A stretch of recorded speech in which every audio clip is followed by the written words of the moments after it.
Salutations enfants de la Terre et bienvenue sur La Voix d'Erin, le podcast qui nourrit votre corps et votre esprit. Je suis Erin, créatrice de la marque Tenso et des baumes sonores, et dans ce podcast, j'éclaire les multiples facettes du processus de transformation intérieure à travers la lecture d'articles que vous pouvez retrouver sur le site Tenso. Si vous découvrez les baumes sonores et que vous écoutez ce podcast, ce n'est certes pas un hasard. L'article que je vais vous lire aujourd'hui s'intitule « La sexualité de l'être en évolution ». Vous pouvez le consulter en ligne en suivant le lien en description. Je vous souhaite une bonne écoute.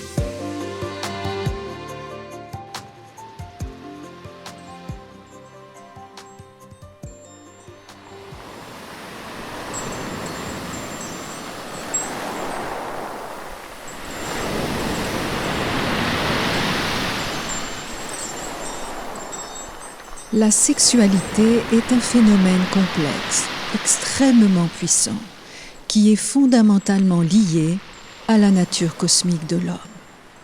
Si elle est source de bien-être et de vitalité, elle est également source d'angoisse et d'insécurité, de fantasmes et de mythes, de distorsions et de manipulations. La sexualité représente le terrain où se révèle toute la sensibilité de l'être, mais aussi tout ce qu'il porte en lui et qui relève de la conscience planétaire. Or, au cours du processus de transformation, le corps vit une profonde transmutation avec, à un moment donné, une suspension de la sexualité. Cela se traduit par une perte de désir sexuel, avec l'impression que le corps se bloque et se ferme. Il s'agit d'une étape importante du processus, mais qui peut créer de l'inquiétude chez l'être en évolution. Il est nécessaire de bien la comprendre pour ne pas en souffrir. Avant toute chose, il faut préciser que l'énergie sexuelle n'existe pas en tant que telle. Elle est une manifestation de l'énergie de vie qui circule dans l'homme, lui donne sa vitalité et assure la reproduction de l'espèce. Parler d'énergie sexuelle, c'est donc parler d'un phénomène qui est une expression de l'énergie fondamentale qui anime tout être humain. Elle n'est donc pas spécifique dans sa nature, mais plutôt dans sa manifestation et dans son mouvement, selon les centres qu'elle traverse et qu'elle met en vibration. Or, les mémoires liées à la sexualité sont extrêmement denses. Elles pèsent de tout leur poids dans l'existence d'un être et sa conscience. Enregistrées au niveau de l'âme, elles impriment également les lignées ancestrales sur plusieurs générations, étouffées par le silence, le déni et les non-dits. Si ces empreintes sont relativement faciles à identifier, elles peuvent être longues et fastidieuses à libérer, tant elles sont incrustées sur de multiples strates superposées. C'est pourquoi lorsque l'être se conscientise et se libère de sa mémoire, ses besoins sexuels ont tendance à s'affaiblir. Les premiers temps, la suspension de la sexualité pourra générer une inquiétude, une angoisse ou une insécurité. Chez la femme, par exemple, la perte de désir pourra soulever des questions concernant son apparence, sa valeur, ses sentiments profonds ou ses besoins réels. Suis-je encore désirable? Suis-je encore capable d'aimer? Ai-je le bon partenaire? Ou quels sont mes besoins réels? Il en est de même pour l'homme, qui lui s'inquiétera de sa santé et pourra douter de ses capacités physiques. En réalité, lorsque l'énergie interne est transmutée, le processus sous l'impulsion de l'esprit tend à inhiber certains centres sur le plan subtil, mais aussi à fermer certains accès sur le plan physique. Ceci afin de protéger le processus de toute interférence extérieure. À ce moment, les besoins et l'activité sexuelle sont mis en veille. On pourrait dire qu'à travers la sexualité, l'être fait l'expérience de sa nature cosmique, mais pendant un temps très court. Or, l'être qui est en contact avec son esprit vit de plus en plus le contact avec sa dimension cosmique. La suspension de la sexualité est donc vécue en tant que processus vibratoire et non en tant que défaillance physique ou désordre psychologique. Abordons maintenant un aspect méconnu de la sexualité et que l'on pourrait appeler le mécanisme de transfert. L'homme et la femme sont différents dans leur sensibilité, leur psychologie, mais aussi dans leur organisation énergétique. Tout comme le sang assure la continuité de la mémoire karmique et transgénérationnelle, le liquide séminal représente également un support pour la mémoire. Cela signifie que pendant l'acte sexuel, lorsque l'homme libère son fluide dans le corps de la femme, il transfère également une partie de sa mémoire, ainsi que le contenu de son corps émotionnel. C'est le mécanisme de transfert. Et au risque de paraître trivial, on peut dire que l'homme se décharge tandis que la femme se charge. C'est d'ailleurs la raison pour laquelle, après un rapport sexuel, l'homme se sent soulagé, libéré et vivifié, tandis que la femme a plutôt tendance à ressentir une baisse d'énergie et de la fatigue. Elle a besoin de temps pour intégrer. Et le fait qu'un amour sincère unisse les deux êtres ne change rien à ce mécanisme de transfert. Ceci permet de dire que la sexualité, telle qu'elle s'exprime chez l'être humain, sert en partie à assurer la continuité de la mémoire planétaire. En ce sens, elle est donc largement dominée par les forces astrales qui sont par ailleurs très habiles pour rendre l'homme et la femme dépendants à la sexualité, jusqu'à ce qu'ils deviennent conscients d'eux-mêmes et maîtres de leur énergie. Le phénomène de la Kundalini. Dans ce phénomène, on trouve également bon nombre de croyances et de distorsions. L'éveil de la Kundalini consiste à activer l'énergie sexuelle depuis les centres inférieurs, notamment par des exercices respiratoires et la récitation de mantras, puis de la guider le long de la colonne vertébrale jusqu'au sommet de la tête. L'objectif est ici d'illuminer les principaux centres vitaux, d'ouvrir les chakras supérieurs et de provoquer l'ouverture de la conscience. En réalité, cette pratique repose en partie sur la canalisation de l'énergie tellurique terrestre, bien plus que sur l'activation de l'énergie sexuelle. Une énergie de feu captée par les 2 premiers chakras, puis élevée jusqu'au centre coronal et qui peut provoquer des dommages importants, tels qu'une irradiation du système nerveux et des douleurs dans le dos. Pour vous représenter ce phénomène, imaginez une lentille ou une loupe qui focaliserait et condenserait les rayons du soleil si intensément qu'elle pourrait brûler n'importe quoi.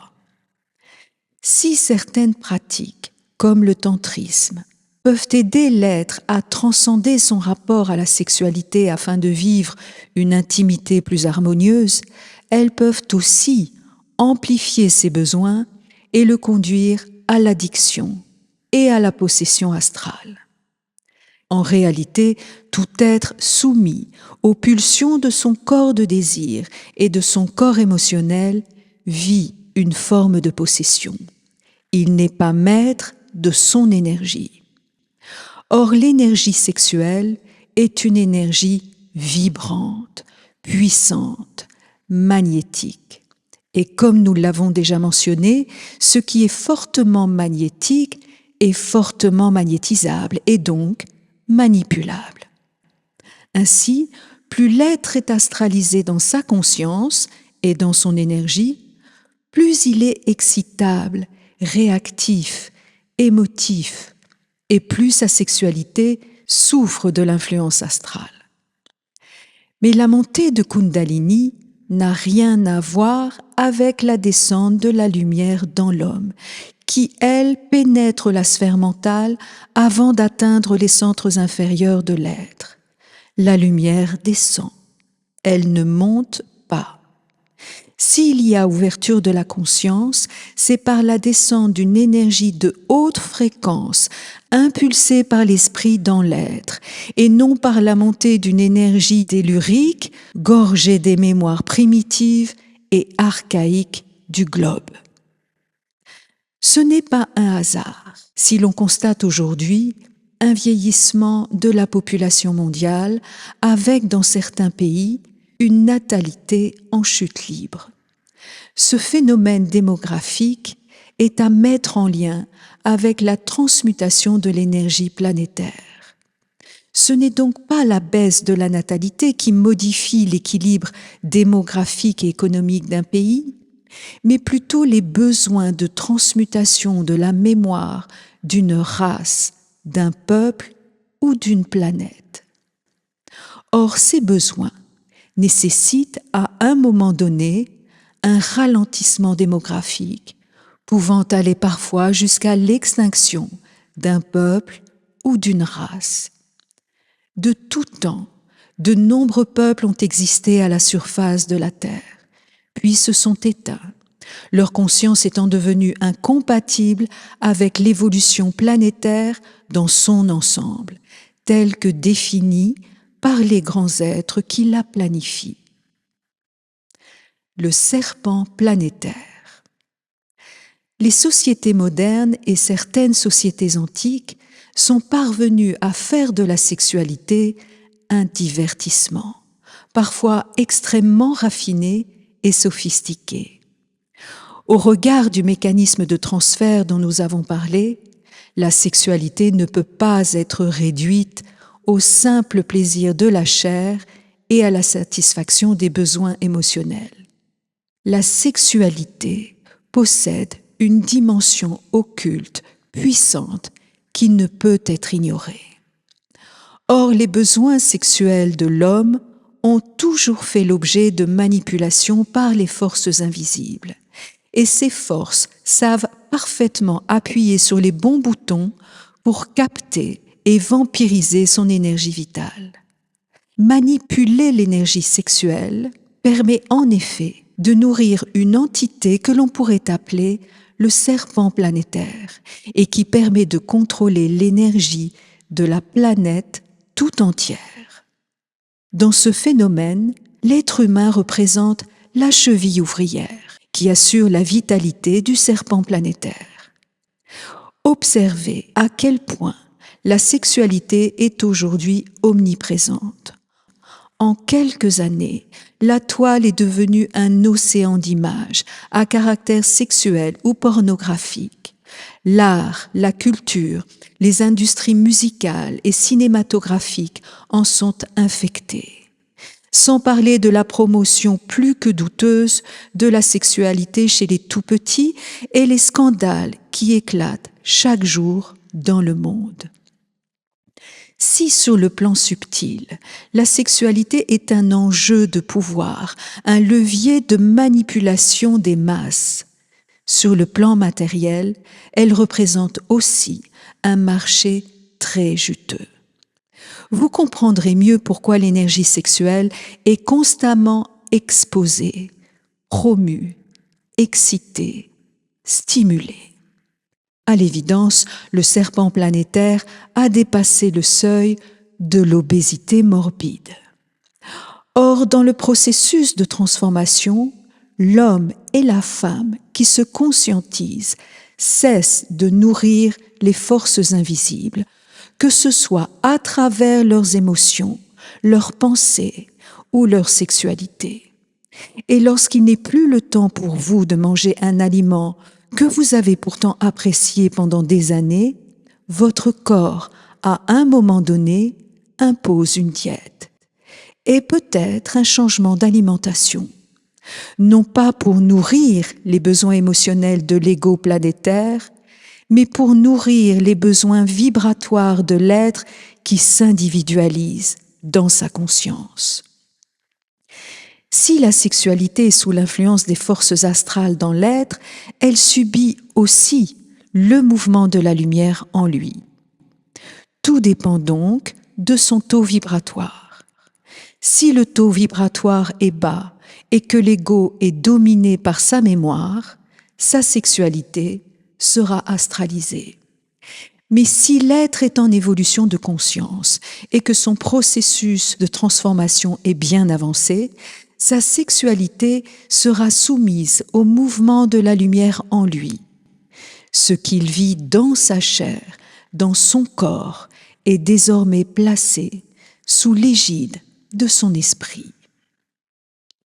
Transformation ou disparition de la sexualité.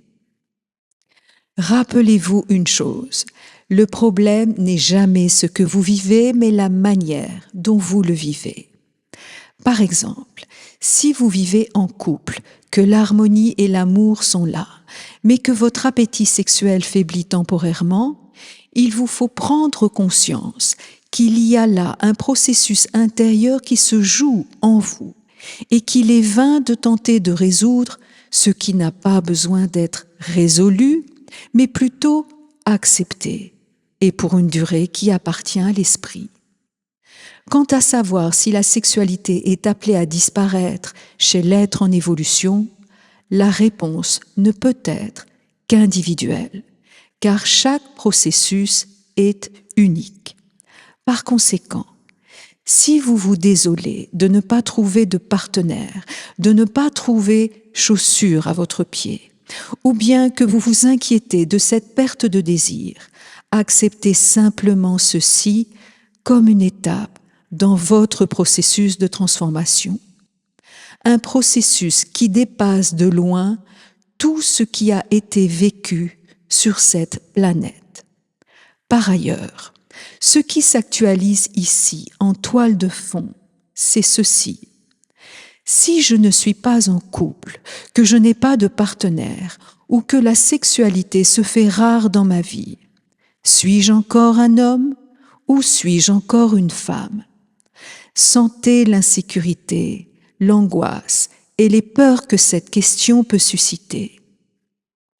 Or, il ne s'agit pas de savoir si vous êtes encore un homme ou une femme digne de ce nom, entre guillemets, mais si vous êtes prêt à vivre ce face-à-face avec vous-même, ce contact avec votre esprit, avec la dimension cosmique de votre être, sans un partenaire à vos côtés pour vous tenir la main et vous sécuriser. Comprenez que le contact avec votre essence, avec votre esprit, ne peut être vécu que dans un espace vibratoire où l'autre n'a pas sa place. Cette rencontre exige que seule votre présence soit.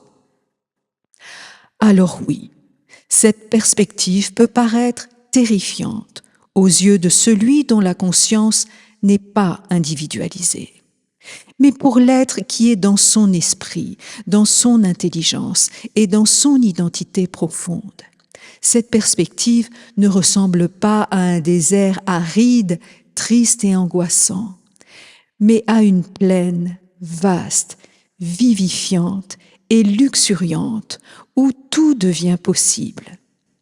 Elle est une condition qui lui permet de maintenir un haut niveau d'énergie et un haut niveau de créativité, afin qu'il puisse réaliser éventuellement une œuvre spécifique sur ce plan. Par conséquent, s'il y a attirance envers un autre être, il ne peut plus s'agir simplement de la rencontre de deux corps, mais de la rencontre de deux esprits qui nécessitent que deux énergies se trouvent, se complètent, s'élèvent mutuellement et œuvrent de concert. La sexualité humaine est un peu comme une mèche qui s'enflamme rapidement, se consume intensément et puis s'éteint. Dans la rencontre vibratoire, il s'agit d'un autre feu. Un feu alchimique qui permet à deux êtres d'accéder à un autre plan vibratoire, un autre niveau d'expérience, un autre niveau de conscience et, selon les cas, un autre niveau de service. De ce point de vue, l'être ne peut donc plus envisager ou concevoir la sexualité et la vie de couple comme il le fit par le passé. Il ne peut plus s'assujettir aux besoins sexuels, relationnels et émotionnels qui convenaient à l'ancien ego et lui assuraient une sécurité psychologique.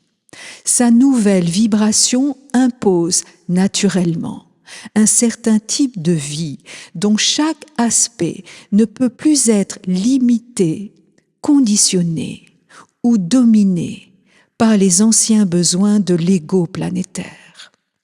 Son existence est désormais régie par son rayon, par son esprit et par le mouvement de la lumière en lui. Dans ce nouveau paradigme, il y a ce qui est possible et ce qui n'est pas possible, vibratoirement parlant. C'est aussi simple que cela. Et ce qui était envisageable par le passé n'est plus envisageable aujourd'hui. L'ego planétaire, qui souffre d'insécurité et d'un manque d'identité, préférera être mal accompagné plutôt que seul. Mais l'être en évolution de conscience préférera toujours être seul plutôt que mal accompagné. Il n'a plus besoin de l'autre pour répondre à ses besoins psychologiques, pour se sécuriser, pour se donner de la valeur, du plaisir ou donner du sens à son existence. Il ne peut simplement plus faire de compromis. Sa sexualité demande donc un partenaire qui non seulement convienne à sa sensibilité, mais qui soit également connecté à son corps et à son esprit. Sans cela, il sera insatisfait et ne supportera pas de sentir en lui cette disharmonie et ce déséquilibre. Quand bien même un homme trouverait une femme à son goût ou vice-versa, ce ne sera pas suffisant pour combler les besoins vibratoires de l'être de plus en plus centrique. En d'autres termes, à partir du moment où l'être est dans son intelligence et dans son identité profonde, il ne peut plus partager sa vie et sa sexualité avec un être qui n'est ni dans son intelligence, ni dans son identité profonde. Il est évident que pour l'être en évolution, l'exigence est de plus en plus grande. Mais cette exigence lui est imposée par l'énergie de son rayon, par le mouvement de la lumière en lui, et non par son ego. L'harmonie d'un couple ne se limite pas à une compatibilité sexuelle ou à une attirance physique, bien qu'elle soit importante. Les deux esprits doivent vibrer, être en communion. Et si l'être est amené à partager sa vie avec un autre être, c'est son esprit qui en décidera. Et s'il le décide, ce sera pour répondre à un besoin d'évolution ou de transmutation. Plus l'être est évolué dans sa conscience, plus le niveau d'exigence est élevé, de sorte que l'ego n'est plus à même de transiger, de négocier ou de s'accrocher à ses anciennes habitudes et à ses anciens besoins. L'être centrique est présent à lui, en lui, et c'est précisément dans cette présence et cet alignement qu'il tire la pleine puissance créatrice de son être. Quel baume sonore choisir? Comme nous l'avons vu, les mémoires liées à la sexualité sont extrêmement puissantes et lorsqu'elles se libèrent, elles peuvent provoquer de l'inconfort, comme des douleurs dans le dos, le bassin, les jambes, avec une sensation de feu intérieur, mais aussi des réactions cutanées, des manifestations au niveau des parties génitales, etc. Tous ces symptômes sont transitoires et sont le signe que le processus est activé. Dans la foulée, le processus a également tendance à faire remonter de vieilles émotions telles que la tristesse, la colère, la révolte, le sentiment d'injustice, la culpabilité, mais aussi le dégoût de soi. Les problématiques liées au désir sont également ravivées, avec des pensées telles que « je ne me sens pas désiré »,« je ne suis pas désirable »,« je dois tout faire pour être désiré » et « je souffre de ne pas désirer moi-même ». Les constructions de l'ego, assujetties à sa mémoire, sont toujours aliénantes. Pour accompagner la libération de ces charges, il existe dans la gamme Tenso plusieurs baumes sonores et plusieurs programmes d'écoute très efficaces. Je recommande en premier lieu les baumes simples en lien avec le sacrum, la prostate et l'utérus, ainsi que les baumes combinés, sphère masculine et sphère féminine. Si vous souhaitez effectuer un travail en profondeur sur plusieurs semaines, je vous conseille particulièrement les programmes Autonomie et puissance féminine et Vitalité et puissance masculine.